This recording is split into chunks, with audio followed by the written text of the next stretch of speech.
Terima kasih Pak Karni. Mohon izin Bapak-Bapak, Ibu Melani. Pak Karni, saya dikasih pertanyaan apa? Apa tiba-tiba dianggurin gini Pak Karni? Di sini gak ada pertanyaan, yang ada jawaban. Ya. Baik. Ya, baik, mohon izin perkenalkan saya Hasan Askari, saya praktisi pelaku HR, saya konsultan juga di bidang konsultan HR ya. Jadi saya membantu mitra-mitra perusahaan-perusahaan untuk mengembangkan tenaga sumber daya manusianya. Itu background saya dan saya banyak bekerja sama dengan perusahaan swasta maupun instansi pemerintah. Juga pernah terlibat dengan kerjasama dengan dinas-dinas di Snaker Trans Jatim, di Sperindak, di Skop untuk membuat acara yang mirip dengan job fair, tapi jauh lebih rapi, jauh lebih banyak preparasi. Sebelum masuk ke job fair, saya ingin cerita karena saya lahir dan besar di Surabaya, Bang Karni. Dulu Bu Risma waktu menjadi wali kota itu pernah viral marah-marah di Taman Bungkul karena ada yang bagi-bagi es krim gratis. Masih ingat nggak ya?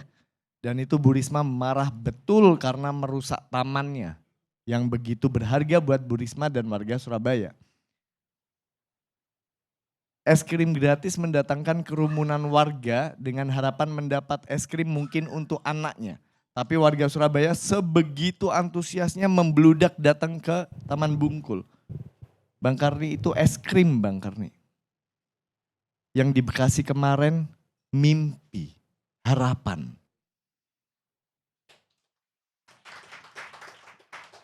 Harapan untuk keluar dari anggapan atau stigma pecundang dari kawan-kawannya di warkop-warkop.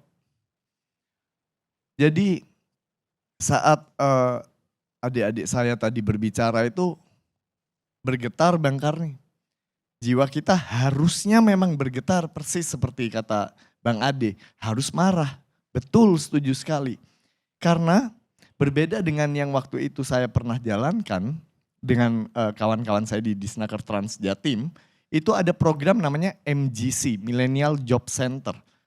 Bukan cuma job fair, tapi benar-benar menghubungkan antara pengusaha, entah itu UMKM atau menengah, dengan para talenta muda tapi freelancer.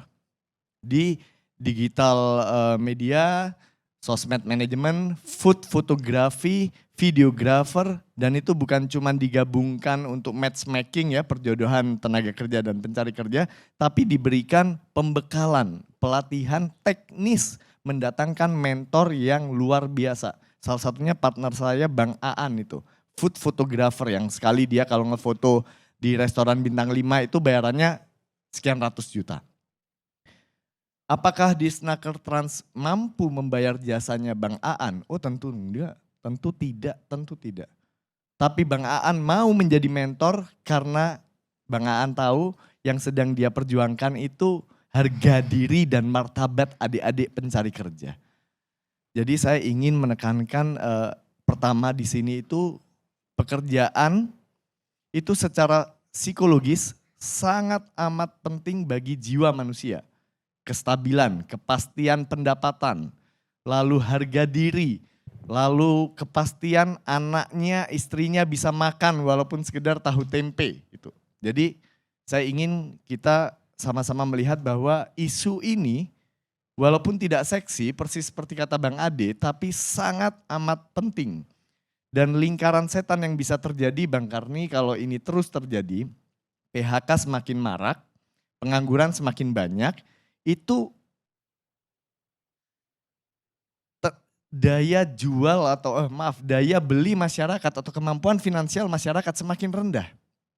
Ketika kemampuan atau daya beli masyarakat semakin rendah, perusahaan semakin menurun permintaan. Dari semakin menurunnya permintaan atau penjualan entah jasa maupun produk akan membuat mereka semakin stres gitu ya. Ditambah jika perusahaan manufaktur yang paling terdampak tuh. Mereka ekspor, sedangkan bahan bakunya mereka harus impor. Rupiah sekarang semakin melemah. Jadi perusahaan bingung harus ngapain? Ya jawabannya satu, kita mau mati 1 orang, mati 10 orang dalam tanda kutip tuh, atau mati 1 perusahaan dan ribuan atau ratusan orang yang ikut mati. Perusahaan terpaksa mengambil langkah untuk efisiensi. Jadi dari efisiensi yang dilakukan perusahaan-perusahaan, karena resikonya adalah pailit, jumlah pengangguran meningkat lagi, daya beli makin menurun. Nah itu lingkaran setan yang penting kita waspadai. Nah terkait job fair, tidak semua job fair seperti yang di Bekasi. Yang di Bekasi kemarin itu job fair yang memang tidak ada preparasi. Mungkin niat baik ada, kalau kita husnudzon ya, kalau kita positive thinking, niat baiknya ada, tapi kesungguhan dalam menindaklanjuti niat itu yang tidak ada. Berbeda di kami pelaku HRD ini ya, kami kalau melakukan program, kami mengajukan proposal ke klien kami, itu kami lakukan yang namanya program need analysis dulu, kebutuhannya apa. Setelah kebutuhannya kita tahu, kita tawarkan ke prospek kita, calon klien kita, ini bisa selesai sekian bulan. Bahkan ada yang 1 tahun, bahkan ada yang saya kerjakan tuh 2 tahun. Nah setelah dikerjakan 2 tahun, ketika 2 tahun selesai dan bosnya, klien saya memuji-muji, misalnya karena berhasil meningkatkan efektivitas, produktivitas, bahkan sampai omsetnya, itu kita tergiur untuk segera mengklaim itu keberhasilan kita, betul ya? Tapi integritas kami sebagai konsultan mewajibkan kami untuk melakukan yang namanya impact evaluation. Apakah benar itu karena kerja keras kami? Atau jangan-jangan emang lagi dapat job gede aja tuh klien kita. Apakah benar itu hasil dari program kami? Atau jangan-jangan emang lagi musimnya aja atau trennya aja di industri tersebut lagi naik. Nah kalau yang kami lihat sekarang itu kebalikannya.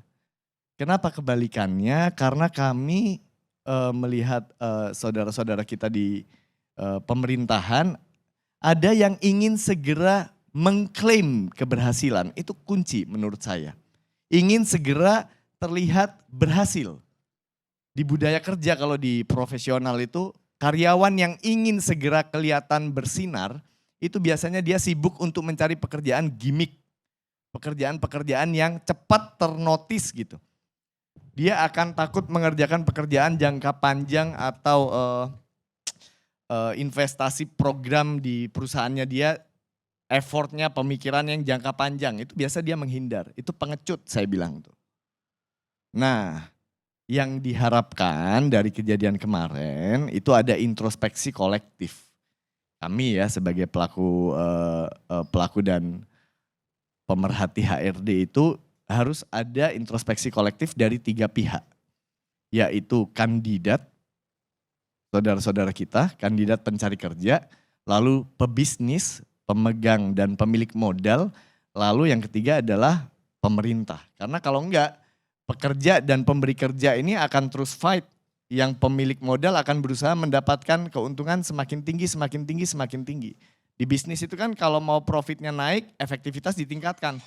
Tapi pada titik tertentu efektivitas meningkat itu mentok. Dan gak ada cara lain untuk tetap meningkatkan profit selain dengan memaksa karyawan yang harusnya 3 jadi 2. Gak apa-apa 2 tapi lembur dah. Toh kalau dihitung lembur nambahnya cuma 2 juta, tapi kalau nambah 1 karyawan nambah 1 UMR. Itu mindset bisnis memang ya kan. Sedangkan karyawan harus mendapatkan upah yang layak demi menghidupi keluarganya. Nah disitulah pemerintah hadir. Pemerintah yang kami harapkan akan memberi solusi dari permasalahan yang ada.